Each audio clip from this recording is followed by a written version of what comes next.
নাটকে ভৈল জানা সমাজৰ ৰদা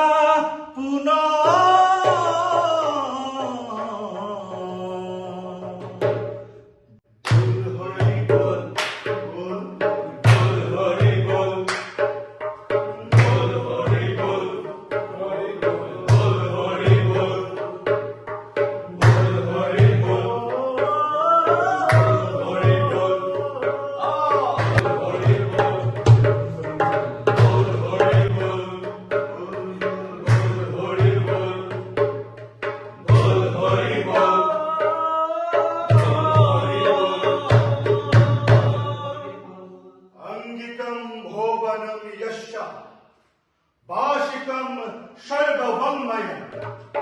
आहार्य चंद्र तारादि त्वन्नमा स्वस्तिकम शिवम ओम शांति शांति शांति শিষ্যসকল আমার পূর্বরঙ্গ ইতিমধ্যে সমাপ্ত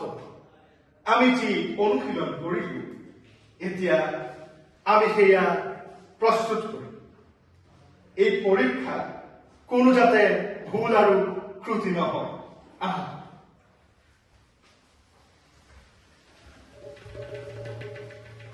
প্রণাম গুরুদেব সদায় দয়াবান হব কক ঋষিসকল আপোনালোক ইয়ালৈ অহাৰ কাৰণ বা কি গুৰুদেব আপুনি নাট্যশাস্ত্ৰ উৎপত্তি কৰাৰ পৰাই আমাৰ মনত বহুতো চিন্তা আহি আছে সেয়ে আপোনাৰ ওচৰত আহিলো গুৰুদেৱ সোধক সোধক মুনিবৰ নিঃসন্দেহে সোধক বাৰু মুনিবৰ নাট্যশাস্ত্ৰৰ সৃষ্টিৰ কাৰণ কি আৰু ইয়াৰ উদ্দেশ্য বা কি আপুনি সঠিক প্ৰশ্ন কৰিছে এই প্ৰশ্ন কেৱল নাটকৰ বাবেই নহয় সমগ্ৰ মানৱ জাতিৰ দিশ দৰ্শনৰ বাবে অতিকে উপযোগী ত্ৰেতা যুগত যেতিয়া মানৱ জাতিৰ মাজত লোভ মোহ কাম ক্ৰোধ এইবোৰ বাঢ়ি গৈছিল তেতিয়া ইন্দ্ৰদেৱে ব্ৰহ্মাদেৱৰ ওচৰলৈ গৈ এনে এক মাধ্যমৰ সৃষ্টি কৰিবলৈ কৈছিল যি মাধ্যমত দৃশ্যশ্ৰুতি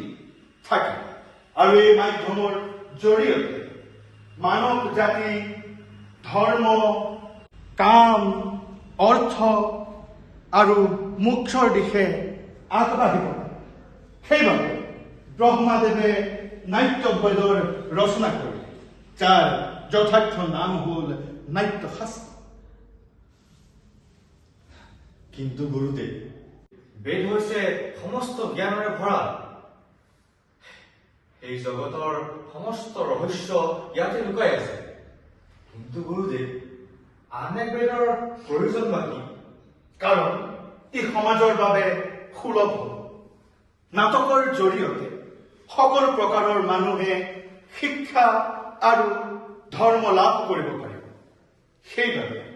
চাৰি বেদৰ উপাদান আনি ব্ৰহ্মাদেৱে পঞ্চম বেদৰ ৰচনা কৰিছিল নাট্যশাস্ত্ৰৰ উপাদান তত্ত্ব এয়া কি গুৰুদেৱ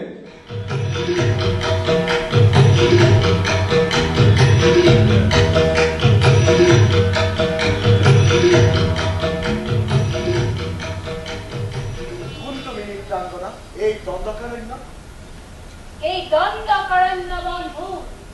আপোনালোক এই আজি নাটকৰ কথা শুনিছা এই কথাসমূহ ব্ৰহ্মাদেৱে আনিছে ঋগ্বেদৰ আৰু যি গীত শুনিছা সেই গীতসমূহ ব্ৰহ্মা